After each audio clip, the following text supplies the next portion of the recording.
Sir আপু আছেন? আপনি রোহান? আরে বাপরে, আমার নামও জানেন? আর কি জানেন বলেন তো?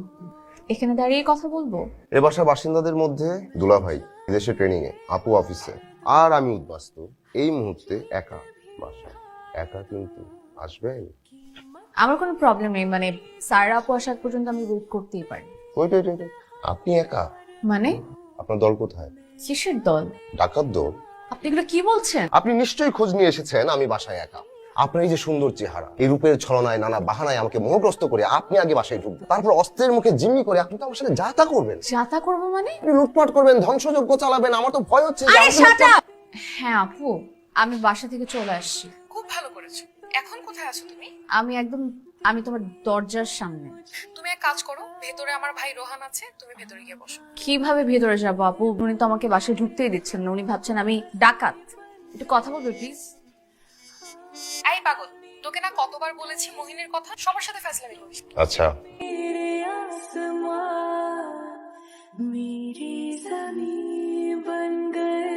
পানি খান। আপনি কি কোনো মহা সংকটে পড়েছেন? আমাকে বলুন, ঘটনা কি? আপনি কি বাড়ি থেকে পালিয়েছেন? আচ্ছা ঠিক আছে, গল্পটা বুঝিয়ে বলি। গল্পটা হচ্ছে আপনার বাড়ি থেকে বিয়ে ঠিক হয়েছে, কিন্তু আপনি এই বিয়ে করবেন না, তাই আপনি বাড়ি থেকে পালিয়েছেন প্রেমিকের জন্য। কিন্তু প্রেমিক লাপাত্তা, তাই তো? আমি একজন উক্তি লেখক। আপনার প্রেম, প্রেমিক এসব ব্যাপারে আমাকে বলতে পারেন, তাহলে কিন্তু আমি আপনার প্রেমিকের সাইকোলজিটা ধরতে পারবো। আপনি কি জানেন আপনি অনেক বেশি কথা বলেন? আমি তো প্রশ্ন করছি, প্রশ্ন করতে হবে না? জানতে হলে প্রশ্ন করতে হবে। আপনি আপনার প্রেমিক সম্পর্কে বলেন, আমি বুঝতে পারবো তার মোটিভ কি, তার এই ব্যাপারে তার।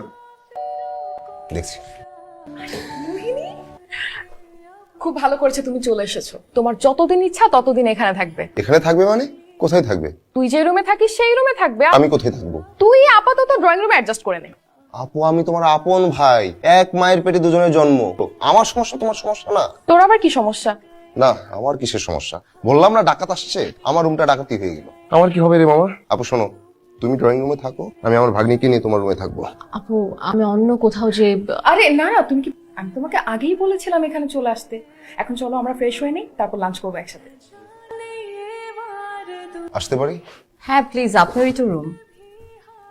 আমি না আপনার রুমটা দখল করে নিলাম।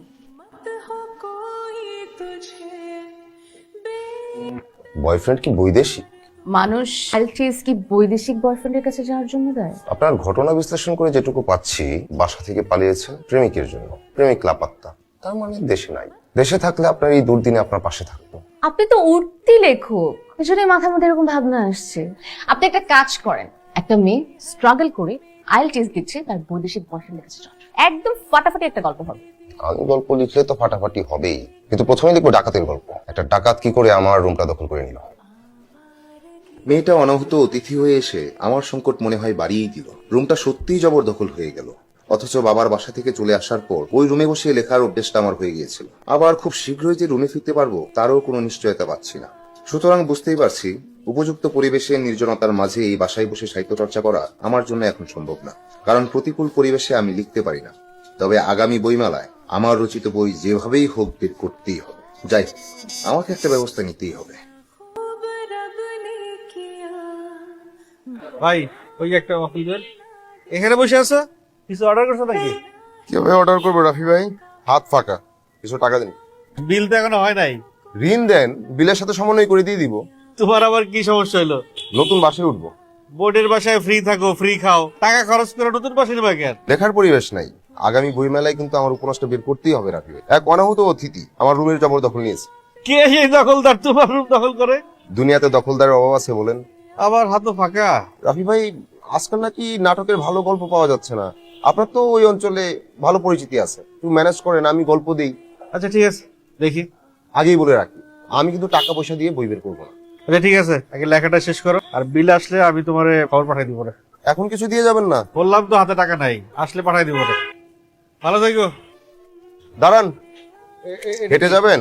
টাকা তো নাই সাথে আপনার, রিক্সা নিয়ে চলে যান। বাবা এভাবে বলো না তো প্লিজ, আমিও তোমাকে ভালোবাসি। তুই চলে আয়। আমি আসতে পারবো না বাবা, আমি এখন আইএলটিএস দিব, তারপর আমি একটা বাইরের ইউনিভার্সিটির জন্য অ্যাপ্লাই করব। আপনি এখানে কখন আসলেন? এই তো একটু আগে। আপনি কোন দেশে যাচ্ছেন? আপনার কল্পনায় আমাকে যে দেশে নিয়ে যাবেন? আমি কিন্তু সিরিয়াসলি বলছি। আমার বয়ফ্রেন্ডের কাছে যাচ্ছি কিনা সে কথা তো সিরিয়াসলি জিজ্ঞেস করেছিলেন। তা কতদিন লাগতে পারে? আমার যাওয়া নিয়ে মনে হচ্ছে আপনি কিছুটা চিন্তিত। কিছুটা না, অনেকটা। অনেক অনেক চিন্তা হয় তোমাকে নিয়ে। কোন দেশে যাচ্ছ তুমি? হাড় হিম করা বরফের দেশে, পেঙ্গুইনের বেশে, নাকি তপ্ত গরম মরুভূমির দেশে, বেদুইন কোনো কাফেলার বেশে? যাবে যাও, জেনে রেখো, অতি ঠান্ডা, অতি গরম এবং অতি ভালোবাসা, অতি সবকিছুই আমার শত্রু। তাহলে কি আমার শত্রুর সাথে তোমার আগামীর বসবাস? আপনার গার্লফ্রেন্ড কি দেশে বাইরে থাকে? আহা, মাত্র কবিতাটা বানালাম। এখানে প্রেমিকা আসলো কোত্থেকে? প্রেমের সাথে আমার বিদ্রোহ, আমার প্রেমিকা নয়। কেন? কারণ প্রথম যখন প্রপোজ করলাম, মেয়েটা আমাকে কি বললো জানেন? আমার কবিতা লেখা যাবে না, সাহিত্যের সাথে কোনো রকম যোগাযোগ থাকবে না আমার, আমাকে চাকরি করতে হবে বা বিজনেস। এর জন্য কি আপনাদের ব্রেকআপ? প্রেমই তো হয় নাই। শোনেন, সাপোর্টিভ সঙ্গী, সাপোর্টিভ ফ্যামিলি যদি না থাকে তাহলে শিল্প সাহিত্য আপনাকে দিয়ে হবে না। তাই আমি দুটা থেকেই বিচ্ছিন্ন হয়েছি। বুঝতে পেরেছি। মোহিনী, তাড়াতাড়ি আসো, আমার অফিসের দেরি হয়ে যাচ্ছে। তোমাকে নামিয়ে দিয়ে আমি যাব। এই বালিকা কি এখানে থেকেই কর্ম সম্পাদন করিবে? আমার লেখালেখি তো বিপর্যয়ের পথে। বাবা এমনিও গতকালকে ফোন করে জিজ্ঞাসা করেছে তুই কই আছিস। তুমি কি বলেছো? আমি বলছি তুই এখানে নাই। এই বালিকার জন্য তুমি তোমার আপন ছোট ভাইকে পর করে দিচ্ছ? বালিকা উড়িয়া যাইবে, ভাই টিকিয়া থাকিবে। তোর সব কাব্যিক কথাবার্তা আমাকে শোনাস না। I am ready. বাহ, তোমাকে শাড়িতে খুব সুন্দর লাগছে। মামা, তোমাকে তো খুব সুন্দর লাগছে। এই তোমরা কি বোকা? আমি কি শাড়ি পরেছি? তোমার মামা আসলেই বোকা। হ্যালো রাফি ভাই, তোমার জন্য একটা ভালো খবর আছে।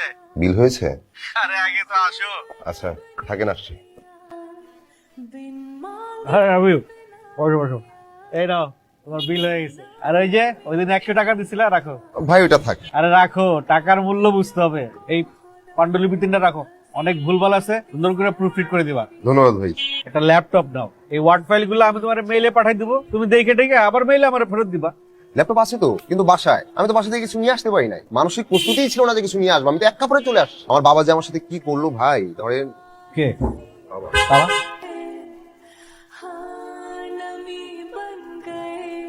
গর্ধপটা এখানে কি করে? তো থাকার কথা নির্জন পাহাড়ে, সমুদ্রের ধারে। জি আঙ্কেল, এটা সত্য বলেছেন। আপনি কে? আঙ্কেল আমি অনামিকা প্রকাশনীর স্বত্বাধিকারী। আপনি তাহলে নাটের গুরু। ওর মাথায় বই লেখার পোকা আপনি ঢুকিয়েছেন। আঙ্কেল কি যে বলেন, এটা কি কারোর মধ্যে ঢুকে দেওয়া যায়? এটা তো ভেতর থেকে আসতে হয় আঙ্কেল, এটা তো সাহিত্য চর্চা। তো সাহিত্য চর্চার জন্য কি বাসা থেকে বের হয়ে আসতে হবে? আমি বের হইনি, আমাকে বের করে দেওয়া হয়েছে। মানুষ অন্য কাজের পাশাপাশি সাহিত্যও করে। এই ঘ্যানোর শুনতে চাই না বলে আমি বের হয়েছি। অন্য কোনো কিছুর পাশাপাশি শিল্প সাহিত্য হয় না। আমি সাহিত্য করছি, সাহিত্যই ঠিকঠাক করব। ঠিক আছে, আমি আমার সমস্ত সম্পত্তি কন্যাকে দিয়ে দেবো। মানুষের বেঁচে থাকার জন্য অনেক অর্থের প্রয়োজন নাই, আমার যতটুকু প্রয়োজন তা আমি লিখেই আয় করতে পারবো। কি আপনার সাথে থাকে? রাফি ভাই, ভয়ের কিছু নাই, আপনি সত্যিটাই বলেন, আমি আপনার সাথেই থাকি। হ্যাঁ গেল, আমার সাথে থাকে। এটা একটা আশ্চর্য ব্যাপার, এটা অবাক করা ব্যাপার যে আমার বাবার মতো মাথা মোটা লোকের ঘরে আমি সাহিত্যিক হয়েছি। এখানে থাকাটা ঠিক হবে না, আমি যাই। আচ্ছা রোহান, তুই তো বললি না কি জন্য আজকে কাচ্চি খাওয়াচ্ছিস আমাদেরকে। এই যে আজ ওনার চাকরি হয়ে গেল, থ্যাংক ইউ। আমিও আমার একটা বিল পেয়ে গেলাম। কি আসলো? আচ্ছা আমি দেখছি। বাবা আপনি? আমারও তো ওই একই কথা। আপনি এখানে কেন? আপনি না আপনার ওই কোন সত্ত্বাধিকারী এর বাসায় থাকেন? তারা তুই না বললি যে ও ওখানে থাকে না? বাবা হয়েছে কি আসলে, ও না আজই এসেছে। তোকে না বলেছি মুহিত যতদিন বিদেশে থাকবে তুই আমার ওখানে গিয়ে থাকবি। না বাবা, আমার সাথে মোহিনী থাকে তো। আসসালামু আলাইকুম। ওয়ালাইকুম আসসালাম। কে মা তুমি? আমি মোহিনী। ও আমার ভার্সিটির জুনিয়র বাবা, এই পাশেই একটা জব পেয়েছে তাই আমার কাছেই থাকে। খুব ভালো। দেখে শেখ, ও লেখাপড়া করে কি করে আর তুই কি করিস? ওর পা ধুয়ে তোর পানি খাওয়া উচিত। বাবা সবসময় অপমান করেন ঠিক আছে, কিন্তু একজন মেহমানের সামনে আপনি আমাকে ছোট করবেন? তোকে এখানে দেখতে আমার একদম ইচ্ছে করছে না, তুই চলে যা। খেয়ে যা। খাবার প্যাকেট করা আছে, ওই প্যাকেট নিয়ে চলে যাক। ওই যে সত্তা কি জানো, তার বাড়িতে বসে বসে খা, খাবার নিয়ে যা।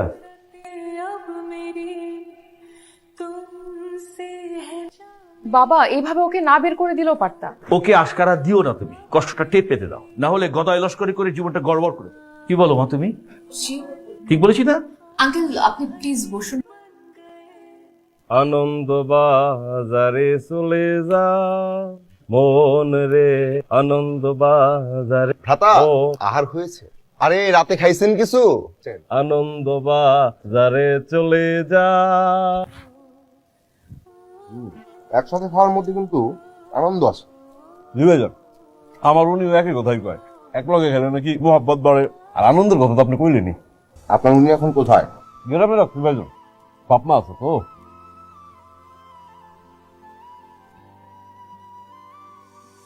হ্যালো, আপনি কোথায়? আমি এখন খোলা আকাশের নিচে ত্রিচক্র চালনকারী এক বন্ধুর সাথে বসে বিরিয়ানি খাচ্ছি। খোলা আকাশের নিচে, তার মানে কি আপনি রাস্তায়? এটাই তো শিল্পীদের আসল ঘর। এই গান আপনি কই শিখলেন? ওই জানি শুনছিলাম ওরে লাই। একটা টান দে গানটা গান। আনন্দ বাজারে চলো যাই বাজারে।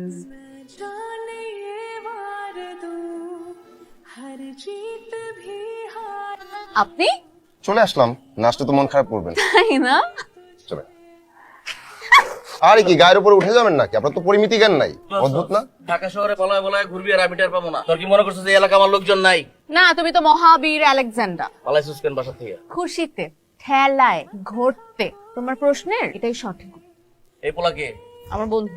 তার মানে বন্ধুর সাথে তুই একসাথে রুম ভাড়া নিছিস না? তুই তো নষ্ট হওয়ার একদম শেষ পর্যায়ে চলে গেছিস। তুমি জানো এরকম কিছু? ভাই একটা উদা কথা বললা না? আমার বোনের বাসা, আমিও থাকি, উনিও আসলো নতুন। উনি তো আপুর ক্যাম্পাসের এই না, এই, ডিপার্টমেন্টের ছোট তুমি বোন। কথা এত বাচাল কেন? আমার বোনের সাথে আমি কথা বলতেছি, তুমি নাক গলাও কেন? আরে চল। ভাই হাত ছাড়ো তো। ওর আমার হাত কথাটা ছাড়ো শোন, বলছি, আমি আব্বাকে- যাবো না বাসায় তোমার সাথে। বাবা- ভাই ব্যথা পাচ্ছে তো আরে ভাই। যা- এই তুই কে? তুমি এটা কি করলা? একদম ঠিক করছো। আমি ট্রিপল নাইনে ফোন দিবে, এক্ষুনি পুলিশকে কল করবো। তো না গেলে নাই। তুই ছোট তো হ্যালো? আর পুলিশে কল দেওয়ার কি আছে? পুলিশে তোমাকে ধরে দিব। হ্যাঁ, পুলিশে ধরে দেব। এখন এসে তো 7 নম্বর সেক্টরে।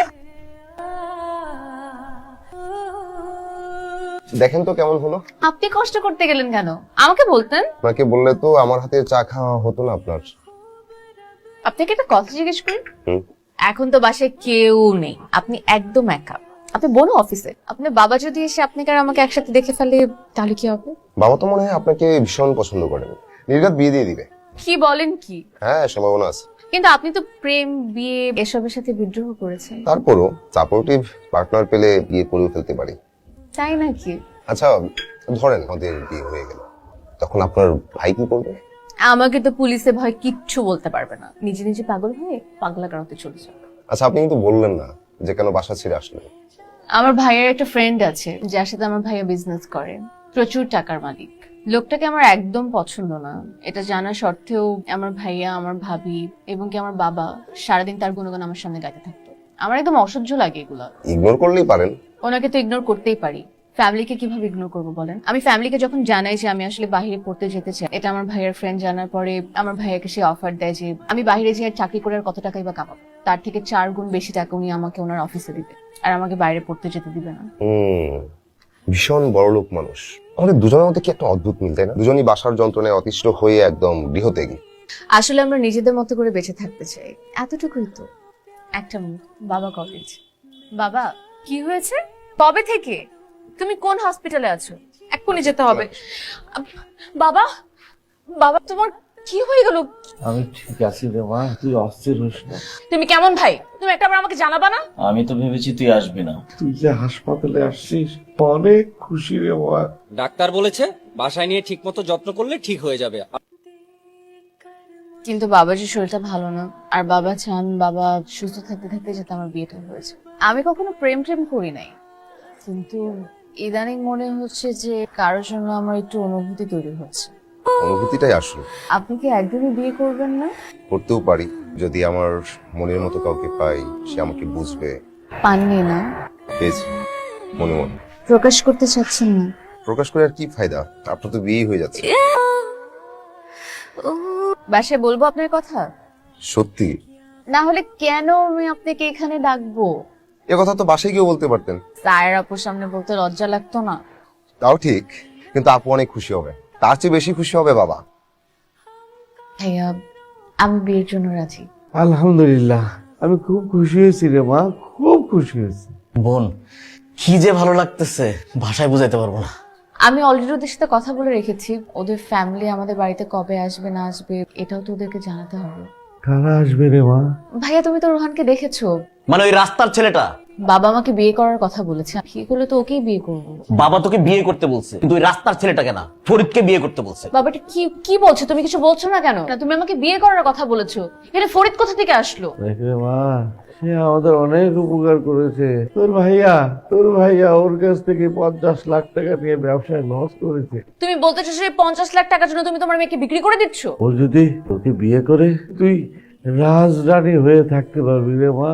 আমি রাজরানীর মতো থাকতে চাই না, আমি আমার পছন্দের মানুষের সাথে থাকতে চাই। তোরা যদি ভালো থাকিস আমি মরেও শান্তি পাবো। আমার সেই সাবধানটা তোরা রক্ষা করিস, আমার কথাটা তোরা রক্ষা করে। তোমার এরকম ভেঙে পড়ো না। তুমি আপুকে সব বলে দিয়েছো?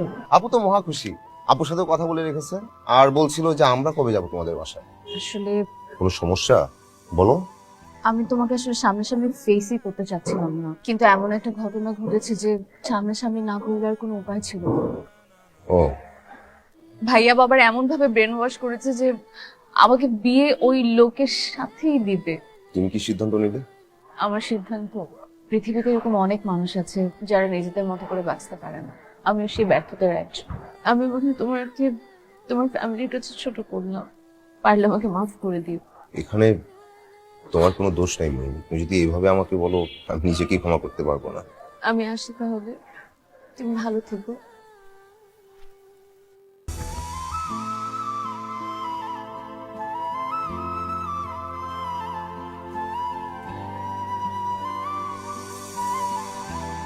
এক্সকিউজ মি, আমাকে একটা কফি দিবে, ক্যাপুচিনো রেগুলার। গোলাকার পৃথিবী, আমাদের দেখা হয়ে গেল। কেমন আছেন? এখানেই থাকা হয়? না, চিটাগং থাকি, মিটিং এর জন্য আসা, বাবার ব্যবসাটা দেখছি। আঙ্কেল কেমন আছেন? বয়স হলে যেমন থাকেন, প্রায়ই অসুস্থ হয়ে পড়েন, বাট এখন বেটার। আঙ্কেল কেমন আছেন? মাই বাবা পাস্ট অ্যাওয়ে। সরি। আচ্ছা, আপু কেমন আছেন? সেও চিটাগং। লেখালেখি করা হয়? এখন হচ্ছে না। কেন? আপনার বেটার হাফ কি মানা করেছে? তোমার সংসার কেমন যাচ্ছে? আলহামদুলিল্লাহ ভালো। জানেন, খুব শখ করে দুটো স্কুল দিয়েছি।